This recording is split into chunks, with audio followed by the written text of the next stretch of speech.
Okay, magandang araw mga pare. Ako nga pala si Paring RJ at welcome dito sa Paring RJ TV kung saan mag-uusapan natin ang maiinit na issue sa bayan. Naku po, naku po. Alam nyo, medyo masasabi natin na talagang yung magpinsan, nababad trip na siguro sa isa't isa pero nagtatakipan pa rin.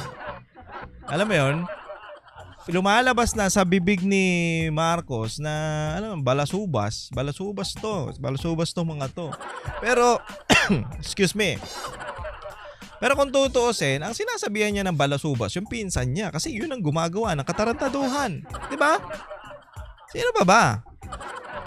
At meron pang ang alam mo yun na ibabaliktad niya yung sitwasyon, ibabaliktad niya yung alam mo yun, ibabaliktad niya yung kwento para magmukhang okay naman kung wala namang problema sa pera okay naman kung ginawa nilang tama.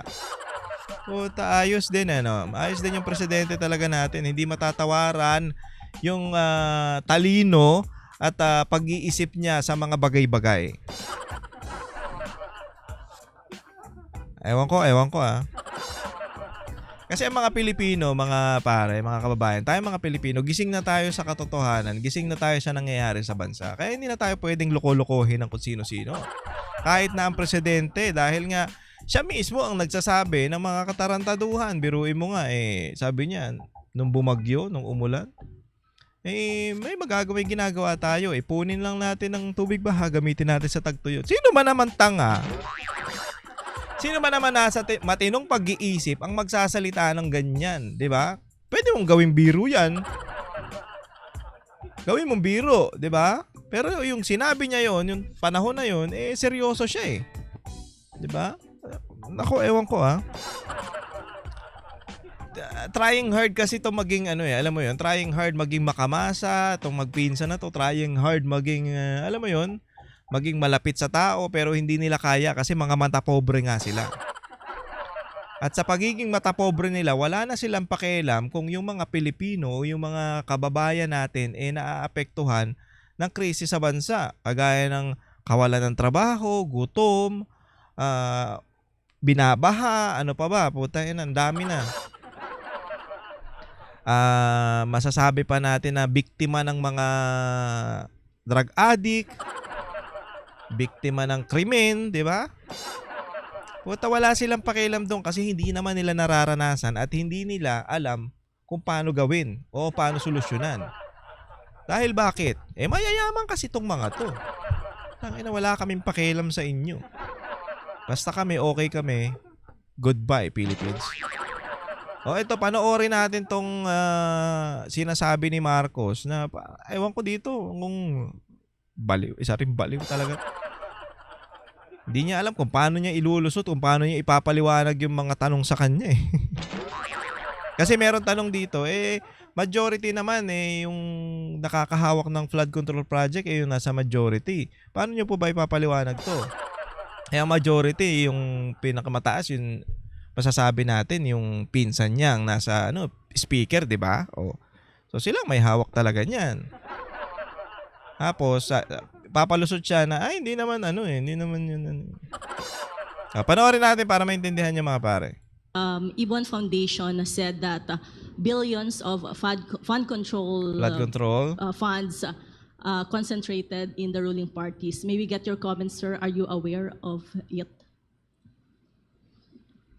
Tawa. That is the case in every single how do you say legislative body. Siyempre, the majority party is the majority party. Okay, so sila pinakamarami. Ganda. Talagang kahit ako naintindihan ko yung sinabi niya dahil sobrang linaw at sobrang masasabi mo talaga na malalim yung pagkakabigkas niya dun sa mga salita. Kaya magigets natin, the majority party is the majority party. Tama nga naman, ano ba kayo? Yung nagets yun, ang hihina nyo naman. But again, if there's nothing particularly about that. Sige, Because sir. talagang pupunta, they are the most numerous in the House, for example. Lakas is the most numerous in the House. So they will have the most locally funded projects. Okay? The problem here is not the amount. The problem Tara. here is the uses of those funds. Hindi, ang problema nga, sir, yung insertion eh. Alam mo yun? Yung ano ba yun? Pinropose na budget, nabubulol pa ako, animal. Mali. O sabihin na nating iba yung pagpunta ng GAA. Nagkakaroon ng insertion doon sa small committee. Ayun ang problema, sir. Hindi pa pwedeng hindi problema yung amount. Anak ka ng tinapa yung sa ano nga lang eh. Yung kay BP Sara nga lang eh na sinasabi nilustay daw ng 11 days yung 15 billion. Mga gago. 'Di ba? Pinagmumukha nilang masama o mali yung si BP Sara kasi nga ang laki nung pondo ng DepEd. Kung tutuusin, ang nangyari kasi dito, yung piningi ni BP Sara is 5 billion para dun sa mga building projects, yung mga pagpapatayo ng mga building sa mga eskwelahan, 5 billion. Ngayon, nagtanong tong House.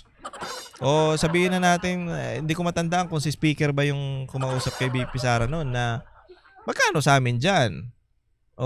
Sabi ni BP Sara, hindi pwede kasi yan para dun talaga sa proyekto ng DepEd. Ngayon, nagulat siya pagkatapos na okay, hindi mo kami bibigyan, hindi mo kami aabutan dyan. Ginawan 10 billion.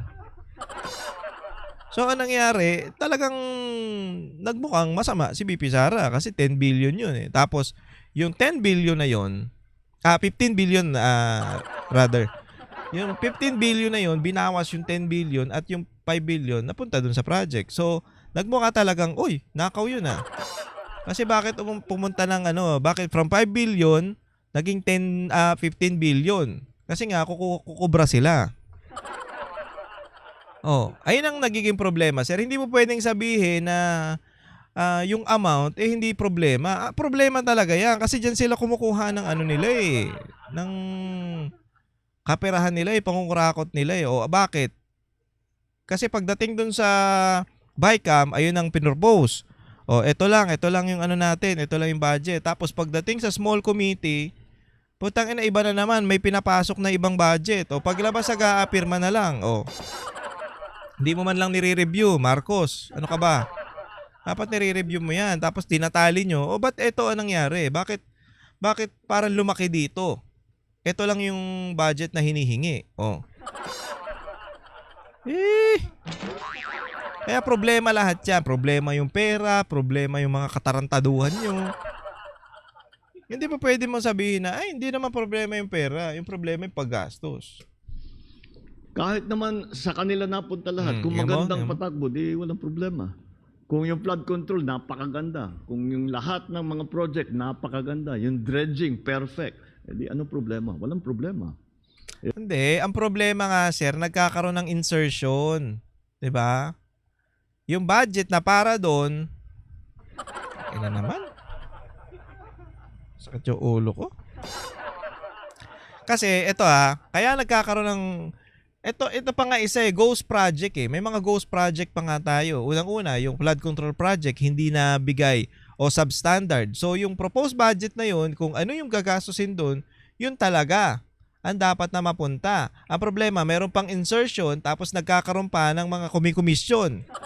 So ang nangyayari, para kumita yung contractor, gagawin nilang substandard yung mga project. Para nga naman, may makuha sila. Ano to, kayo lang nakikinabang? Dapat kami rin. Yun ang nagiging problema. Kung sana, minomonitor mo yan na talagang yung project o yung pera na hiningi o yung kailangan para doon sa project na yun, talagang mabubuhos para doon, wala nang problema. Kahit walang insertion, kung yun talaga ay mapupunta doon sa project, magiging maganda yan. Hindi mo pwedeng sabihin na okay lang yung pera kung malaki yan. Basta maganda yung... Hindi po pwede. Putang ina, tinuturuan mo sila maging corrupt. O hinahayaan mo silang maging corrupt, di ba? Kasi, ayun na nga hiningi na pera eh. Yung pondo para dun sa project na yun. For example, tulay. 'Di ba? Yun yung pera na yun. O, for example, 1 million. O, 1 million yung hiningi namin. Tapos may papasok na insertion. O, ano yung i-insert? Magiging 3 million. Kukunin nila yung 2 million tapos hihingi pa sila ng commission, 20%, sabi nga 20% to 30% doon sa 1 million. Anong mapupunta sa kanilang pera? For example, sabihin na natin 500,000. Malamang titipirin nila yan. O tipirin na natin tong tulay na to kasi nga wala tayong makukuha eh. Abonado pa tayo pag nagkataon. Hindi mo po pwedeng sabihin na hindi issue ang pera. Tarantado ka ba? Issue lahat yan. Kasi nga, imbis na yung pera na in-insert doon o yung ilalagay doon sa pangungurakutan nilang project, pwede pa nating ilagay sa iba, wala na. Saan napunta? Sa bulsa nila. Labo mo rin pala eh. But that is not the problem. That's not where the problem lies. The problem lies in the actual implementation of the projects. And that's what we are investigating. Imbestigahan mo yung pinsa mo kasi siya ang ano dyan. Siya ang speaker eh. Kung nangyayari ang korupsyon na nandyan sa sa house, malamang pinapayagan niya. Di dapat kasi siya ang alam mo, kung halimbawa, ikaw leader ka. Tapos may naririnig kang magulo dun sa mo. Magulo, nag-aaway, nagsisiraan sa grupo mo. For example, sa opisina, ikaw yung boss. O ano naririnig-rinig mo? Ikaw yung manager, for example. May nagulo dyan na nangyayari. Ngayon, para hindi makasira sa'yo, para hindi ka doon masira sa boss, kasi ikaw ang puputukan eh. 'Di ba? Ikaw ang puputukan kasi ikaw yung may hawak ng grupo na yun. Ang gagawin mo, kakausapin mo, anong problema dyan? Anong pinag-aawayan nyo? 'Di ba? Anong problema nyo? Kung ayaw, tatanggalin ko kayo kung ayaw nyo mag-ayos. Para hindi ka masira, aayusin mo na yung sira doon sa grupo mo. Kasi pag umabot yan sa taas, sa boss mo, ay ikaw mapuputukan. Anong problema dyan? Ba't hindi mo inaayos? 'Di ba? Anong problema dyan sa mga, nasasakupan mo? Ba't hindi mo pinaayos? Ba't parang baliwala sa'yo? Hinahayaan mo yung magkagulo dyan? Ganon ang nangyayari. O ganon din dito sa speaker. Putya, kung talagang ayaw niya sa korupsyon, which is yun nga sinasabi niya, na hindi namin papayagan ng korupsyon. Ba't nangyayari yung korupsyon dyan sa, sa house? Di ba? Ganun kasimple eh. Kung ayaw mo ng korupsyon, dapat ayusin mo, ikaw mismo. Hindi eh. Ba't hinahayaan mo? Ngayon, nakikita ng taong bayan, ba't hinahayaan mo na nagkakaroon ng korupsyon dyan? Malamang, kasali ka. Ikaw talaga ang puputukan, speaker ka eh. Tsaka ikaw at kayo ni Zaldico ang may hawak talaga ng budget. Dahil nga meron pang small committee. Hindi ko alam kung 2 o 4 kayo dyan. Basta sinabi ni hindi ako nagsabi. Si BP Sara ang nagsabi na kayo lang daw 2 ang humahawak ng budget ng Pilipinas. Tangina, napakayaman nyo. Diba? Ganun lang kasimple yun. Ikaw naman, presidente, alam mo nang may korupsyon na nangyayari. Alam mo nang, for example, ikaw yung CEO.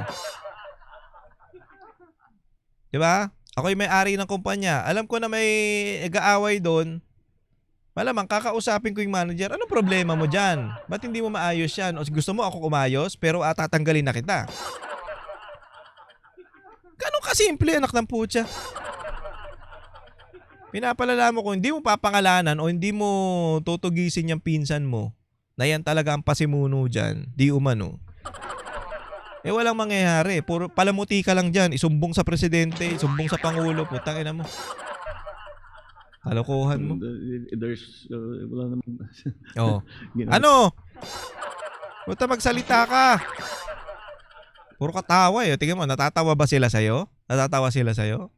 Puro katawa pag di mo alam yung iano.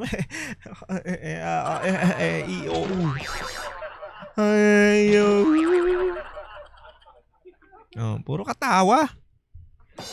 Yung politika na naman. Hindi, politika. Puta, kayo nga na mo. Kayo nga ang namumulitika eh. Kayo ang namumulitika talaga noon pa. Pinulitika nyo si Pangulong Duterte. Pinadala nyo nga sa dahig eh. Pinulitika nyo si BP Sara. Ganun din si Pastor. Pinaano nyo. Pinakulong nyo, pinahuli nyo kay Torre. Wala namang ginagawa yung tao sa inyo. O, masama na ba magsabi ng mga kalokohan nyo? Masama na ba magsabi? O, ayan ang problema kasi sa administrasyon na to eh. Pag nakantil mo sila, pag napikon sila, yan na, tatrabahuin ka nila. O. Puta, alam nyo kasi, mapipikon lang kayo kung talagang hindi kayo gumagawa ng ng matino. Ay, ewan. Thank you, Mr. President. That's what we wanted to do. Remove it from politics. Don't politicize this. Walang Hindi pinupolitika. Hindi pinupolitika. Talagang yan talaga, yung pinsan mo, ang pasimuno dyan. Wala namumulitika. Sinong umaano dyan? Sinong tumatrabaho dyan? Oh. Diba? Asa papalabasin nila ngayon na ginagamit lang daw yung pangalan. Ito sa Diskaya, ginagamit lang daw yung pangalan ni Romualdez at Zaldico para makakuha sila ng pera. Nako. Nagsabi na kayo ng totoo eh. Ilabas nyo na yan. Ang problema pa dito, yung nagkakalabasan na nga ng katotohanan, tinanggal pinalitan si Senator Marcoleta. Sino pinalit? Si Lacson. Sino pinalit kay SP? Kay Escudero? Si Soto. Ang magpapalit kayo ng maganda abogado na. Naalala ko nga yan, pinahiyaya ni si Soto. Sino nakakaalala nito? Pinahiyaya ni Iyak-iyak yan nun eh. Pinahiyaya ni Miriam Defensor. Kasi parang meron siyang speech doon o yung parang may gusto siya mangyari na ginaya niya lang sa ibang tao. Tinagalog lang. O ano sabi ni Miriam? Hindi, dapat isipin mo rin yung pinagkopyahan mo. Hindi tayo dapat nangungopya dito. Diba? O, iyak-iyak siya nun. Sino nakakaalala nito? Kasi siya pabida eh. Oh, pag tugman-tugma pinagtapat yung English tsaka yung yun yung ibig sabihin eh. Nahuli siya. Kaya nakakabilib yung mga senador dati, sila Miriam Defensor, sila alam mo yun? Ngayon, putya na sino nandyan? Sila Ontiveros, sila Kiko, ano yan? Sila Legarda, ano ginagawa dyan ni Legarda? Tsaka niya ni, sino yung isa? Sino yun? Si Pinuno. Sino ba yun? Pangalan nun? Patay na. Ginagawa niya mga yan dyan. Maging na nga sa atin to, maging standard na sa atin to mga pare. Pag bumoto tayo ng senador, gawin nating abogado sana para medyo may alam talaga sa batas. Hindi yung mga sikat-sikat lang. So, sabihin na natin kung sikat talaga, yung may advocacy sa pamumuno o yung pagtulong sa mga tao. Kagaya yan, for example, Senator Bongo, o di ba? Senator Bato, o kahit hindi abogado yung mga yan, talagang kahit papaano tumutulong yan sa Pilipino. Si Senator Bongo, wala tayong diyan. Wala tayong masasabi diyan. Si PNP chief, di ba? Talagang naging malupit na PNP chief dati ni Pangulong Duterte at talagang maraming napasuko. At tingnan mo nyo naman, yung panahon dati, kahit maglakad ka ng madaling araw, wala kang kakaba-kaba. Ngayon po maglakad ka dyan. Kahit umaga, kakabahan ka eh. Simple numbers dito. Simple lang to. Magkano ang ninakaw na pera ng mga balasubos na ito? Di tanong mo yung pinsan mo kung magkano yung tinakaw nilang pera o yung nakuha nilang pera. Pinsan mo lang makakasagot niyan. Ba't sabi mo inaano? That's what we need to know. That's what we need to fix. And now that you bring it up, one of the things that we are looking at, dahil iniisip ko, kakasuhan natin sila. Then, okay, the cases will go on. May mananagot, meron dyan makukulong, meron. Kung ikaw ang kung gagawa ng mga ganyan, ay hindi, walang mananagot kasi weak ka eh. Mo alam yung imposible namang wala kang intel eh. Alam mo yan, meron kang listahan yan. Tingnan mo nga si Pangulong Duterte dati, 'Di ba? Meron siyang, eto yung district engineer ng ganito. Mag-report ka bukas, simula bukas, tanggal ka na. Puta ganun. Hindi yung ganyan. Merong makakasuhan, merong file a case. Ano yun? Pangalanan mo para mapahiya, animal. Ganun lang yun. Pag napahiya na yung mga yan, puta na siyempre, nangurap ka eh. O, diba? Nangurap ka. Ngayon, malaman ng buong mundo, malaman ng buong Pilipinas, malaman ng pamilya mo, nakurap ka. Di pahiya ka ngayon. Tangina, di sa puso mo, putang ina, bakit nga nangyari to? Ganun lang kasi, pag pinangalanan mo yan, tignan mo, tahimik yung mga yan. Tapos mag-file ka ng case. Okay, mag-file ka ng case sa ginawa nila pag napatunayan, di ba? Ganun kasimple. Hindi yung, let's file a case, pa-file na natin yung case, ganyan-ganyan. Hindi pwedeng yung ganyang style. Kailangan, pangalanan mo mismo yung mga yan. Ikaw ang Pangulo, ikaw ang makakaalam dyan. Putang inan to. Ikaw nga yung Pangulo, pero ikaw yung nakakahuling nakakaalam. Hindi pa pwedeng ganun. Ikaw nga yung head of state eh. Kailangan alam mo lahat ng nangyayari dyan sa baba mo. Kung hindi mo kaya, maglagay ka ng kapagkakatiwalaan mong tao, ilagay mo dun sa mga tapos pagtrabahuhin mo. Ganun lang. Ay, nako. Dan mga pa-fire, whatever. Para sa akin, kailangan buuhin nila yung project. Dahil, kung titignan ninyo, may warranty lahat yung project na yan. Kahit sinabi nilang... hinahayaan mo silang, maligtas.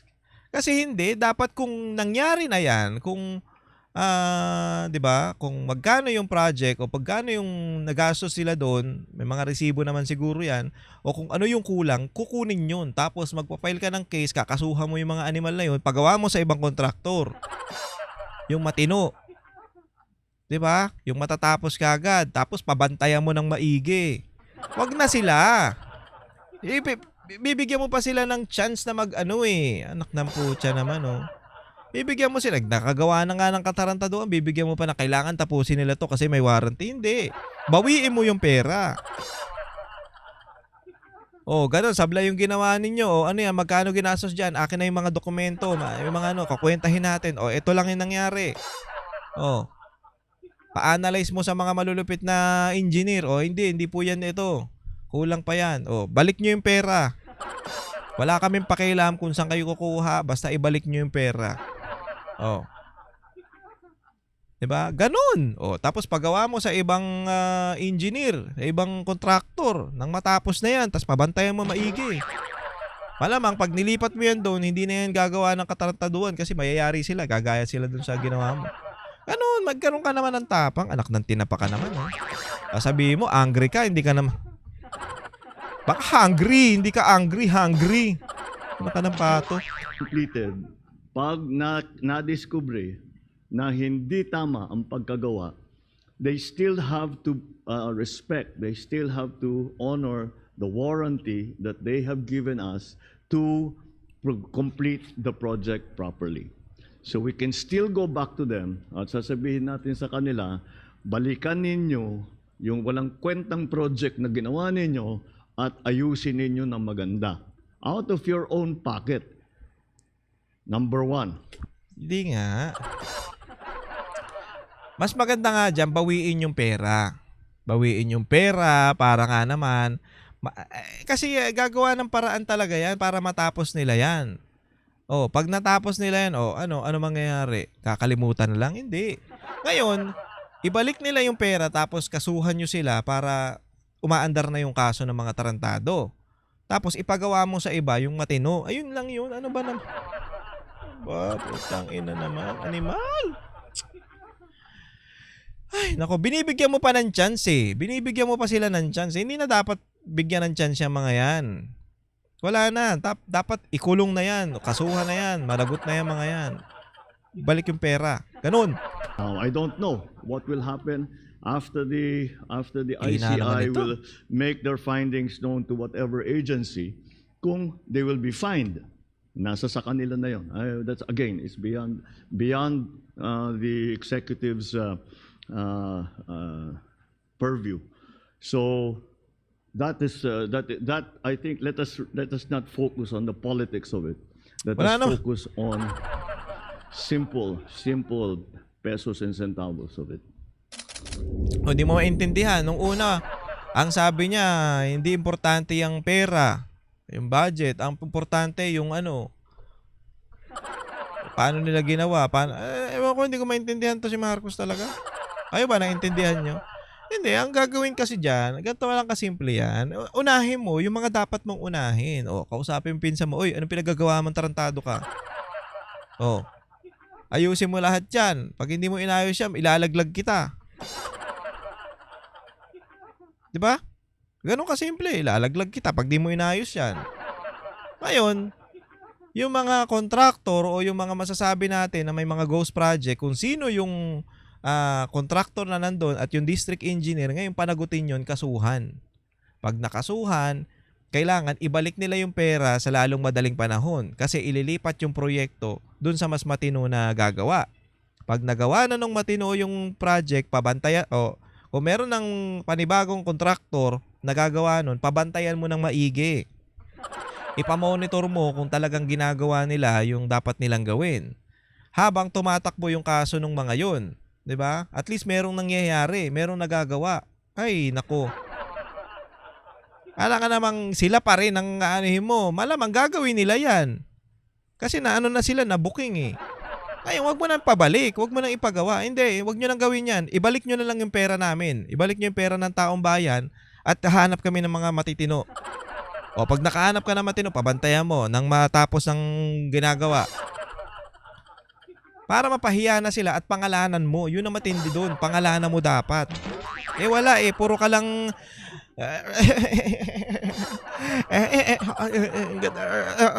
Ganito. Tayo na puro ka ganyan. Wala mangyayari. Tayo na. Kailan ba 2028? Nang mapalitan na itong tanga na to. Diba?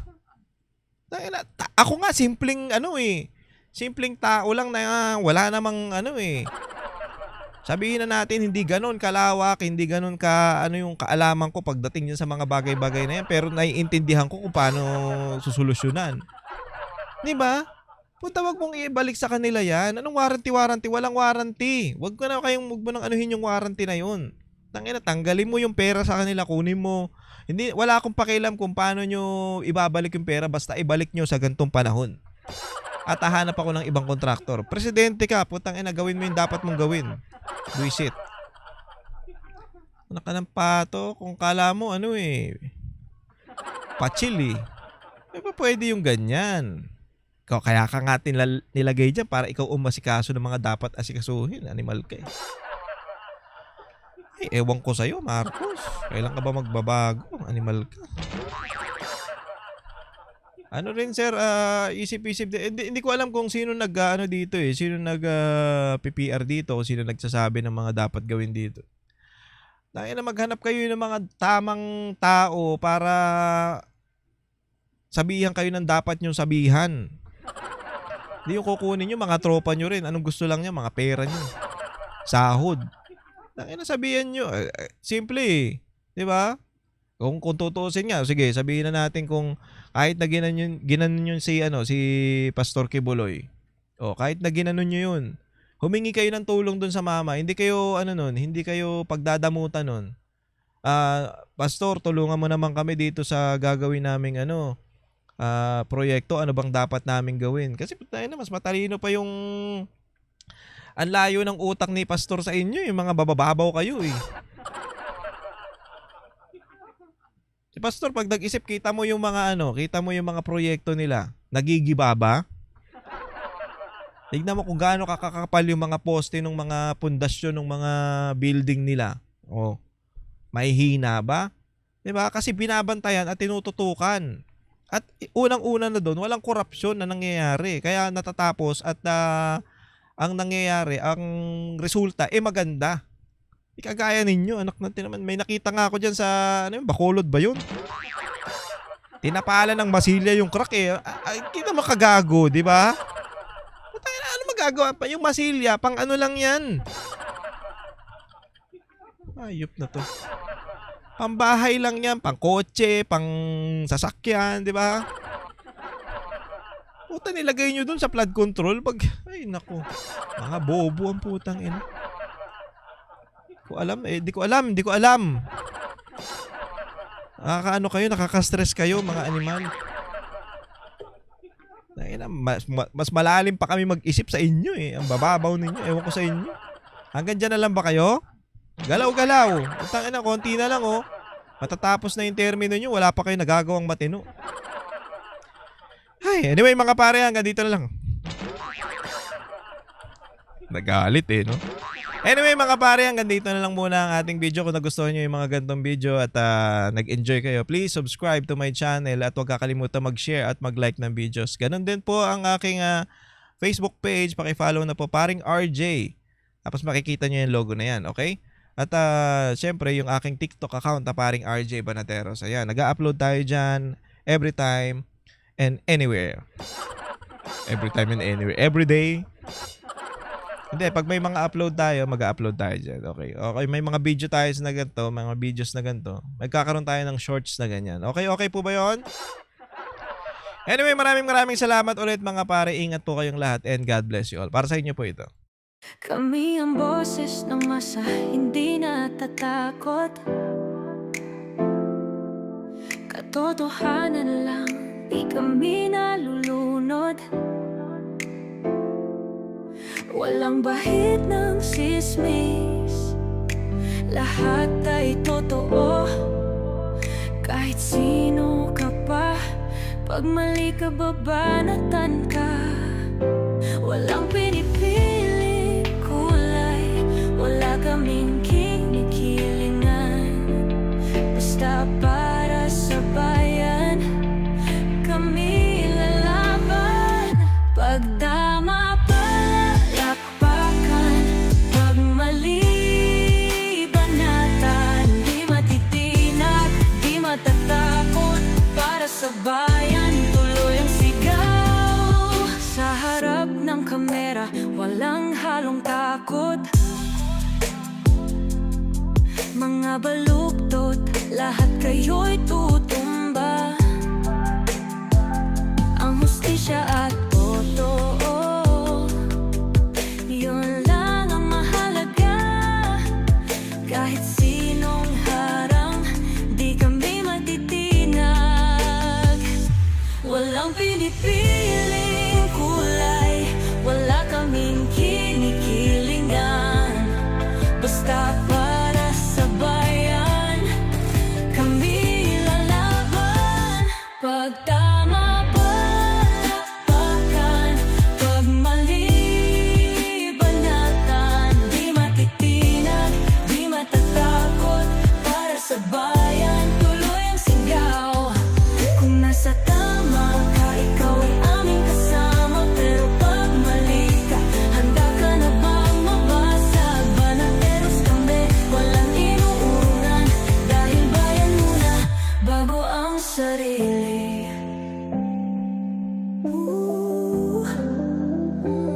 Bago ang sarili.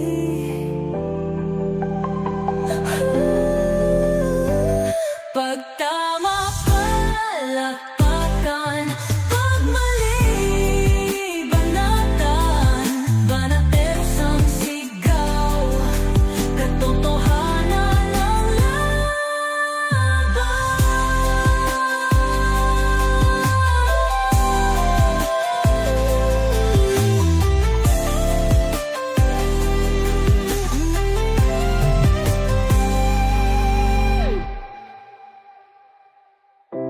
Sa